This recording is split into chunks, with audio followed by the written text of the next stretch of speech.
So far, Pakistan has not tested or demonstrated any ballistic missile beyond the range of 2,750 kilometer, which is a Shaheen 3. And this specific range provides a technical evidence that Pakistan does not seek any hegemonic extra regional strategic ambitions. India is trying to mimic Israel. They're trying to be a copycat. They want to create a sense of insecurity in Washington where there is none, to somehow push and allure Americans to play that role against Pakistan. With such attempts to spoil through fake narratives of alleged Pakistani ICBM program aiming to hit the US will not be able to harm.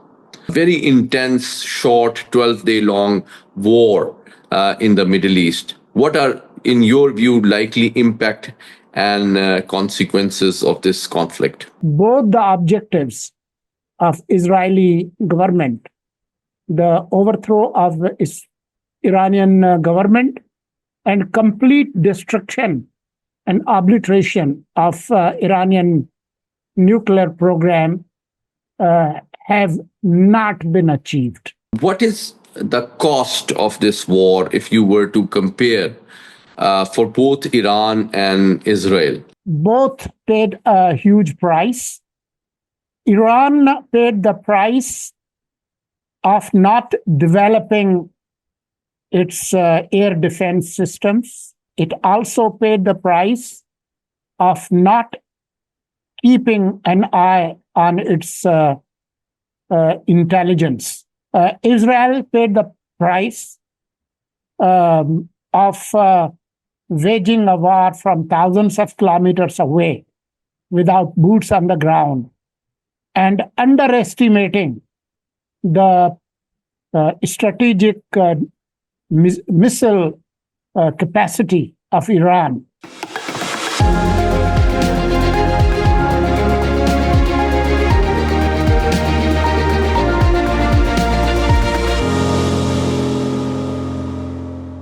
Viewers, very warm welcome to another episode of our weekly program, The Weekend, in which we analyze the most significant global, regional, and domestic developments that affect the world, the region, and South Asia, and particularly Pakistan.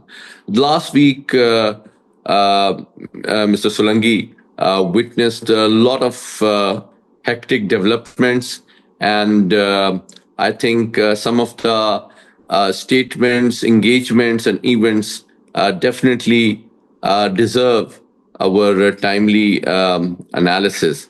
So, Mr. Solangi, I want to start off by asking your analysis of what the world should expect from the future in terms of this very intense, short, 12-day long war in the Middle East. What are, in your view, likely impact and consequences of this conflict? Well, I will say that Mr. Netanyahu and the state of Israel successfully dragged Trump administration into this war with the objectives of overthrow of Iranian government, quote unquote regime change, and complete destruction and obliteration of Iran's nuclear program.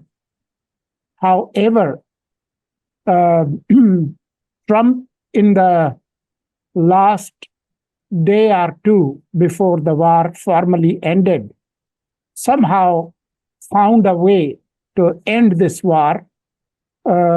And at the end of this war, at least I can say for sure that both the objectives of Israeli government, the overthrow of the Iranian government and complete destruction and obliteration of Iranian nuclear program have not been achieved. So there is a failure on both ends. What is next is we will discuss as we go ahead. Definitely. I think it's a very important starting comment from you, Mr. Solangi. What is the cost of this war if you were to compare for both Iran and Israel? Who do you think paid a heavier price and how? Well, to be honest, both paid a huge price. Iran paid the price of not developing its air defense systems and its and modernization of its military.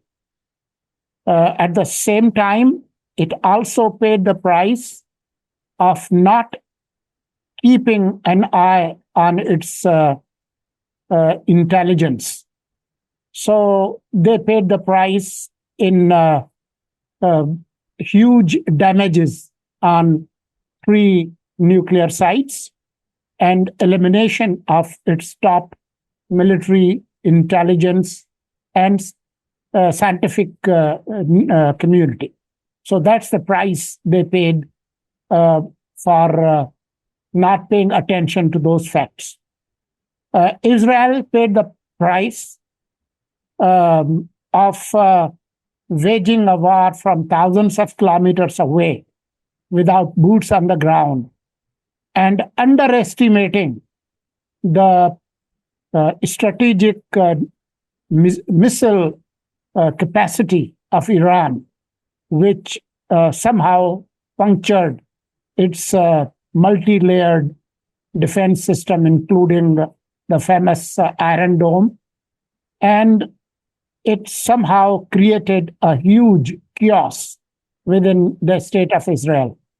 The people of Israel and also the Israeli regime realized that crushing hapless, innocent Palestinians and attacking the poor neighbors like Lebanon and Syria is not equivalent to attacking Iran, which is more than 10 times the size of Israel, with a huge population of 90 million. It's almost twice the size of Pakistan, a country that borders with almost 8 countries. So both have or should have the realization of what they have lost. So let me follow it up with a deeper question, that if you were to analyze the impact of this war on the foreign defense and domestic politics of Iran and Israel, do you expect any course correction or changes in the foreign defense and domestic politics of Israel and Iran, or do you expect the status quo to continue? As an eternal optimist, I would hope that both would do some course correction. But this country, by the name of Israel and Iran, knowing them and knowing the world, this world is full of insane, irrational people. So I was not expecting India attacking Pakistan the way they did after this frivolous Pahalgam accusation, but they did. So there are too many irrational actors in the world. But as an optimist, I would say that Israel should do the course correction.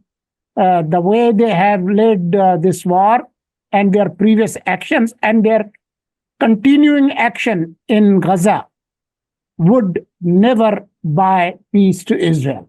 There's something different they need to do to secure the state of Israel. and they would have to renounce some of their policies.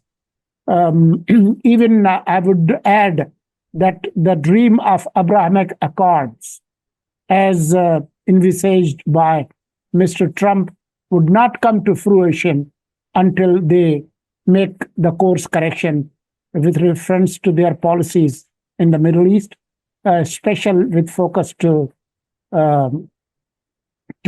Palestine. Same, I would expect that Iran would have to realize that its policy of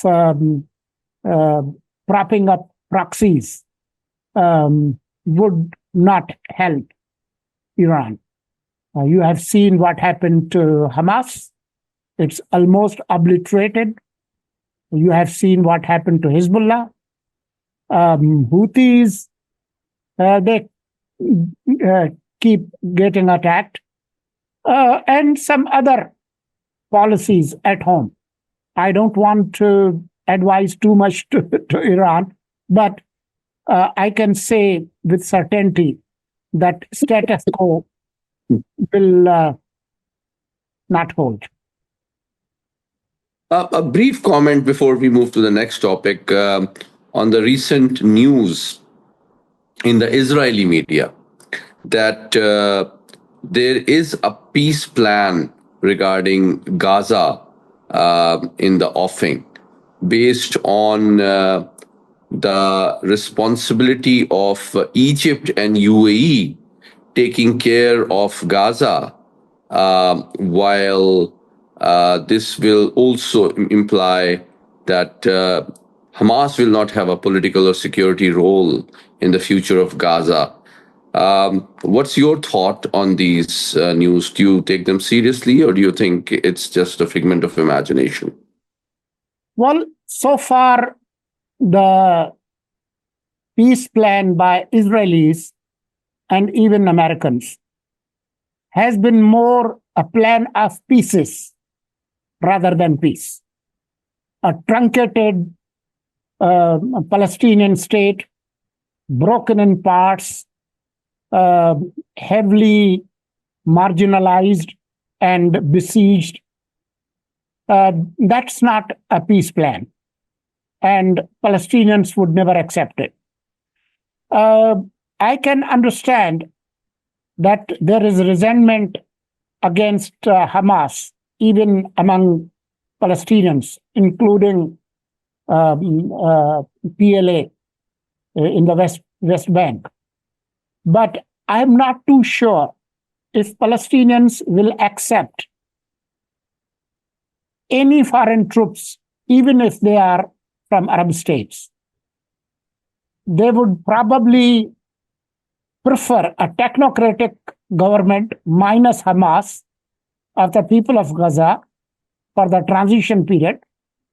But I seriously doubt that they would want troops of other countries, maybe on the border, but not administering the internal control of the Gaza Strip. I doubt Gazans will accept it. Okay, so let's move to the next topic, which is the recent Minister of Defense meeting at the Shanghai Cooperation Organization, which was first attended by Pakistan's National Security Advisor, who was also Pakistan's DGISI, but later Pakistan's Defense Minister, Raja Asif, also spoke there. What are your views on the timing, the agenda, the process, and the outcome of this important meeting? Even sad for India that under Modi, India is fast becoming an isolated, marginalized country with a population of over 1 billion people and economically not too weak, but it's isolated from its neighbors. It's pretty much isolated in the global community, as we saw in the aftermath of May 10 this war between Pakistan and India. It's isolated in BRICS, and now it's isolated in SCO. If you remember that when this Iran-Israeli conflict started, India did not even support the statement of condemnation against Israel because they didn't want to annoy their tight buddy in Tel Aviv. So I see this continued isolation of India under Modi, and that's why even they are being attacked by their opposition, saying, you did not even persuade SCO. You sent diplomatic envoys to countries nobody knows the names even, but you did not, persuade the SCO countries, and resulting in the total isolation that no country was able to support Indian position in the recent SCO meeting in China. Indeed, it seems that in the last 2 months, India has lost goodwill in both Washington and Asia. It seems that of the 8 countries, 7 supported Pakistan's stance at SCO, both on Kashmir and terrorism. And India did not receive any support from 7 member states, either on Kashmir or on the issue of terrorism. Whereas in case of the US, which thought India was the center of gravity of the Indo-Pacific strategy, is also, it is very interesting that Mr. Modi was called by Mr. Trump on his return from the G7 in Canada, and he avoided having an audience with Mr. Trump. So it is unfortunate that Mr. Modi is reluctant to meet Mr. Trump because he's supporting Pakistan's stance, which is principled, anchored in the UN Security Council resolution, recognizes the disputed and international nature of the Kashmir issue, but most importantly, based on the very serious and responsible understanding of the critical nature of the Kashmir issue for the peace, security, and stability of South Asia, because it surrounds 3 nuclear-armed countries. So it is very important, not just for the Kashmiri people, but also for the peace and security of this region, that India returns to the negotiation table instead of trying to provoke and attack Pakistan on flimsy pretexts. But that brings me to the third topic of tonight's program, which is quite interesting. Not new, but interesting. That some US scholars of Indian origin have written a piece in Foreign Affairs, a leading US journal, a prestigious journal published by Council on Foreign Relations, a leading think tank, which is primarily focused on the US threat perception based on the revival of global nuclear rearmament. And it primarily urges the US administration to also improve its nuclear arsenal to meet the threat from Russia and China. However, between the lines, there is an interesting paragraph in which Mr. Vipin Narang has stated that US also faces a threat from Pakistani missiles. Before I ask your perspective on that, I think there are 3 reasons why I think this is neither realistic nor rational nor technically feasible or possible for Pakistan. Number one, We both have lived and worked in Washington, and we know how much Pakistan values its relationship with Washington. Uh, US is Pakistan's largest export market.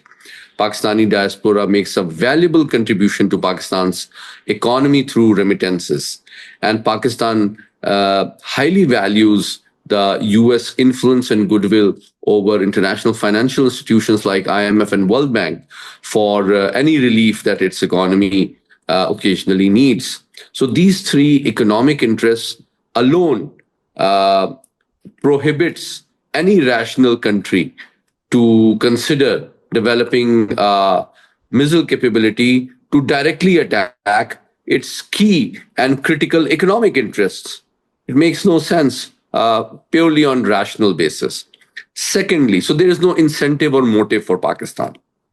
Secondly, on technical ground, I think it is important that so far Pakistan has not tested or demonstrated any ballistic missile beyond the range of 2,750 kilometer, which is a Shaheen 3.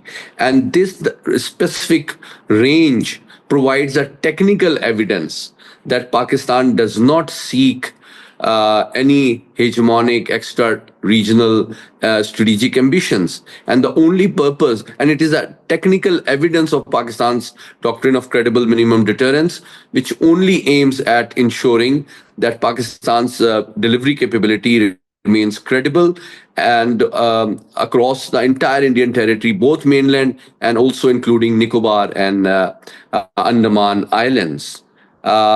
Whereas, in contrast, India has tested 5,000 kilometer range Agni 5. According to credible reports, it's developing a missile of 8,000 kilometer range in Surya.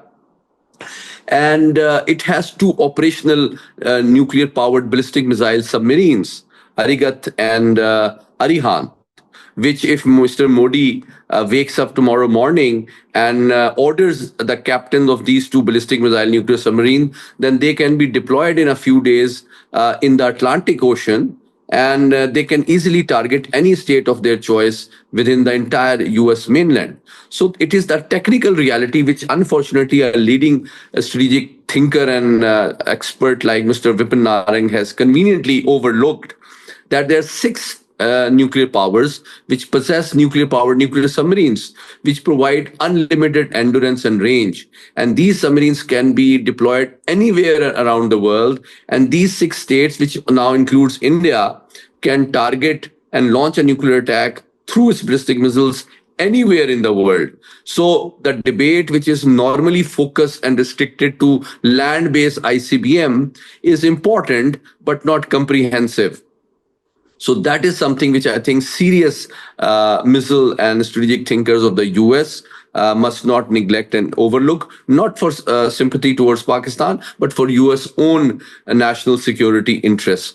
And lastly, I think it would be very interesting if US had threat perception from Pakistan, then it would be very highly unlikely that the US president would invite Pakistan's military chief for a lunch and appreciate him for his responsibility, mature leadership during the recent conflict. That would be out of place. So based on these four reasons, my view is that I think this particular alarmist paragraph in the Foreign Affairs article is out of place, but perhaps seeks to spoil Pak-US improving relations, which I am sure will not happen thanks to more informed, serious, independent US strategic thinkers and planners. Lastly, Mr. Vipin was also part of the outgoing of the former Biden administration. So in any case, I don't think he'll be able to convince and impress the Trump administration with his arguments in any case. But I'd like your perspective on this, if you have something to add for the benefit of our audience. On a lighter note, I would say India is trying to mimic Israel. They're trying to be a copycat, that since Israeli doctrine was that Iran is an existential threat, and they couldn't defeat Iran by themselves. So they sought American help to destroy these three nuclear sites. They want to create a sense of insecurity in Washington where there is none, to somehow push and lure Americans to play that role against Pakistan. But there are problems. The problem, one of the fundamental ones, is the history does not support this argument. When it comes to relationship with US, Pakistan has many decades, multi-pronged and multi-institutional relationship, which is tried and tested. India doesn't. India became a friend of US only after the end of Cold War and after the collapse of Soviet Union. Just like they used to be great friend of PLO, and now they are great friends of Israel. So a relationship is not constant. Intentions are not constant, they change. Even Americans have learned it the hard way. There was a time when they befriended Chinese against Soviet Union. Now, China is their biggest competitor. So it's not your current state of relationship that matters. It's your capacity. And when it comes to capacity, you gave the figures. I mean, what I have been following, when it comes to India, their real rivals they have fought wars against are only Pakistan and China. Pakistan is next door, and even the farthest area of China they would want to strike is fully covered by Agni 5. So why do they need Agni 6? Why do they need Surya?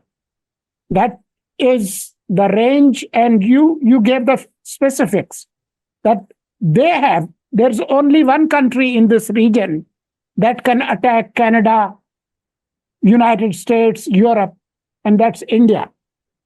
And they have had conflicts. They have conflict with Canada. And look at the language, the hysteria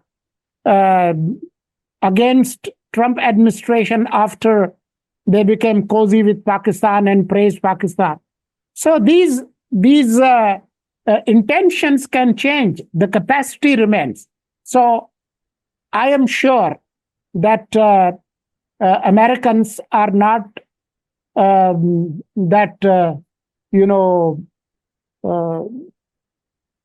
incompetent and uneducated to see the difference.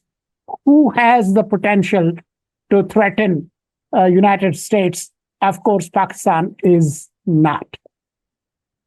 And just to add on a parting note to your very insightful and comprehensive analysis, another another leading U.S. strategic thinker of Indian origin, Ashley Tellis, has given an equally compelling, interesting, but contrasting perspective after the Pak-India war, which basically argues that India has overestimated its power and underestimated Pakistan's capability.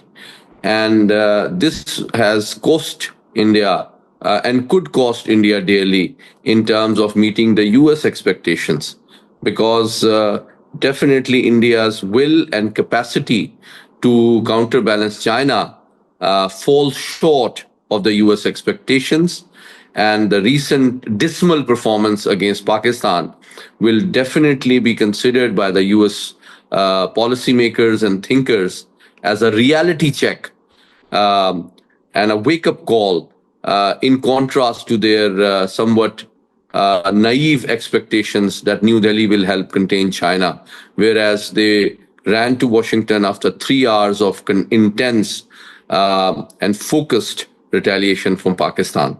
So I think this lunch by Mr.